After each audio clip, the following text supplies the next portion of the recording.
Okay, YouTube family, back working on the motorhome today. It's Friday. Had a good Thanksgiving, had all the family over, and we had lots of food to eat. Had a great time, and now it's time to get back on excuse me, some projects on the motorhome. Right here is the solar charge controller. Comes down, the power comes down from the panels into the controller, and that changes that from 60 volts that I'm getting off the panels into something more manageable for these batteries. And over here on the far right hand side, if you can see, that Cat 5 cable coming out of the COM port. So what I did, I've got a monitor that'll plug into that to give me information about what everything is going on, so I don't have to walk back here, open up the side door, and then look in here. So I've run the Cat 5 cable underneath the motorhome. I did not video that because it wasn't that exciting to watch me crawling under the motorhome. And I ran it all the way up through the firewall and into this area right here where the TV used to be. So now I have this meter right here, and I also have that little gizmo right there. That is a Wi-Fi, so that can go on the end of the Cat 5 cable, and I can use that and log into it with a tablet and get all the information and program the controller, everything. So it's pretty neat. The meter, that'll just give me real-time data.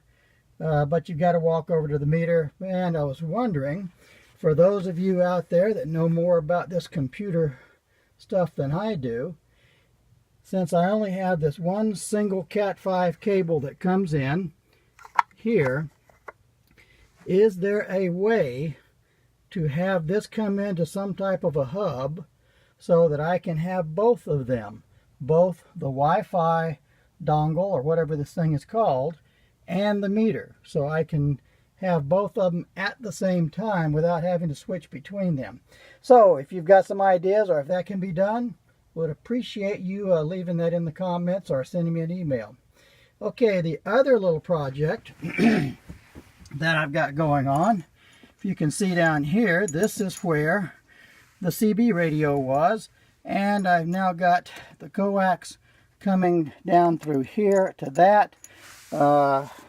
Here's all the old excess coax that was not needed, so I've redone all of that, and I've got it running through the panel up here, the dashboard, up the side, and let me get out here so I can show you to this mount right here.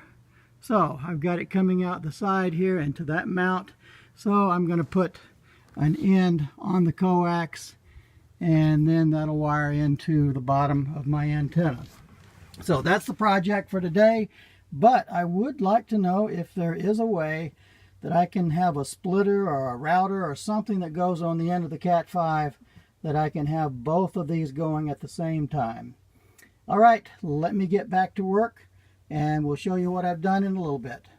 Okay, I've now got a new PL259 soldered on the end of this coax coming out of the side of the motorhome. I did test it with the meter, and I will confess this is the second time I put this one on there. The first one, I guess I got a little aggressive with the solder and it was shorting out. So I did another one. This one tested out just fine. And I'm going to take this barrel connector and put that, let me move around here just a bit, right through that, drill the hole a little bit bigger so it'll go through, and I can put my antenna on the top, the coax on the bottom. Hopefully the door will clear. If not, I guess I'm going to have to put a 90-degree angle on that, which I can probably do. All right, we'll get to work on that and see what we can do. Back in a bit. Okay, the hole in the mount is too small for my barrel connector to go through, so I have this little device right here. You can see that the cutting part goes on one side, and then the backing of it goes on the other, and you just screw this down and it will pull this cutter right through the metal. And so that's what I'm doing right now, is going to do that. So let me get the hole cut. I'll be back in a second.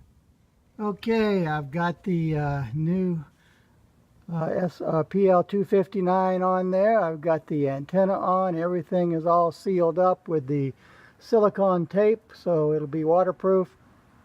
And that looks pretty good. I just need to put a little bit of sealant right there where the coax goes in through the top of the motorhome.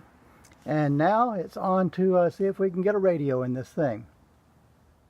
Okay, I've got a radio installed. This is a good radio. It's the Kenwood VM71. I think that's what this is. It's a dual band radio. It has lots of features and everything. However, this is the radio, I see my reflection there a little bit, that I wanted to put in, the FTM 400 by Yaesu. However, I cannot find the control cable that goes between the body of the radio and the display part. So I need that. It's just like a phone jack cord, but of course they made it a very special size that will only fit into this radio. So until I get the proper cord to go in between the body of the radio and the control head, I will just use the Kenwood radio here. All right, folks, there you go. That's going to do it for this one. Hope you enjoyed this, and we'll talk with you later.